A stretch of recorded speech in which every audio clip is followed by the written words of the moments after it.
Saudi Arabia has made it really easy for select nationalities to get an e-visa to visit their country. It's so easy, and all you need to do is go to their official website, which I'll link in the description below. Once you're at that website, go ahead and click on this little button down here, Apply Now. You'll then be taken to this page where you just need to select your passport type, your nationality, and it looks like they have you type in the little security code to make sure you're not a robot. Once you've done that, go ahead and click Next. You'll next be taken to this registration page. You're just going to enter in your basic details, your email address, and you're going to set a password to create an account. Once you've done that, go ahead and click Register.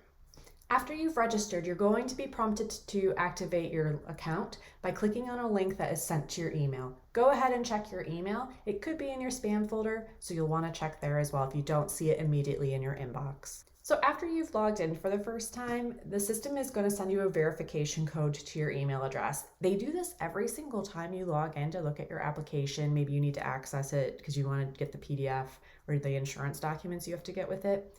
But so every time you log in, you're going to have to do this. So once you get that verification code, go ahead and enter it and click Submit. Once you're logged in, go ahead and click on either apply for an individual if it's just yourself, or apply for a group if they're a group of you. So go ahead and click on whichever is appropriate for you. So you're going to be asked some questions like, are you applying on behalf of someone? You're going to need to upload an image of yourself, your nationality, and the details of basically who you are. That's what they want to know. Once you're done filling in all this information, go ahead and click Next.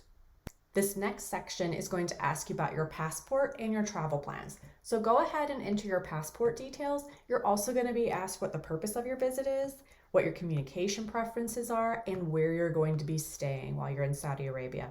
Once you're done, go ahead and click Next.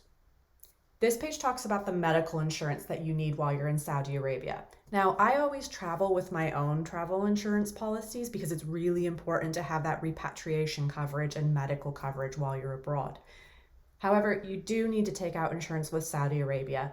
So what you need to do is you basically just need to say that you understand that you need the insurance, and they're going to add this to your visa bill. Once you've done, go ahead and click Next. Next page is about the terms and conditions of visiting Saudi Arabia. Just have a read through it, make sure you understand. And once you've done that, you just go ahead and you confirm you've read it and you click Next. Now on this page, it's going to be your application summary. Go over all of the details and make sure that everything is correct. Once you've gone over everything and you agree that it's all good to go, your name is spelled correctly, you got your date of birth right, go ahead and click on that you declare that everything is correct. You're going to click Agree and Complete Payment. On this page, you're going to enter in your credit card details so that you can pay for your visa. Once you've done that, you'll receive a confirmation fairly quickly. When I did this, my visa took maybe 2-3 minutes to be approved. It was so easy. I couldn't believe it. And one option they gave me was to either have like the PDF or to even add my visa to my Apple Wallet. Now I did both. I printed out a PDF of my visa as well as the insurance documents.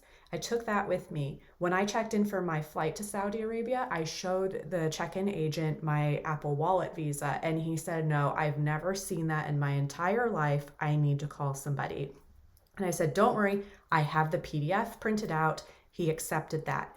So my advice would be to bring a printed PDF copy. You can have it in your Apple Wallet too, just as a backup, and it's a nice little reminder of your trip. But definitely print out the PDF and the insurance documents, and then you're good to go. It's that easy.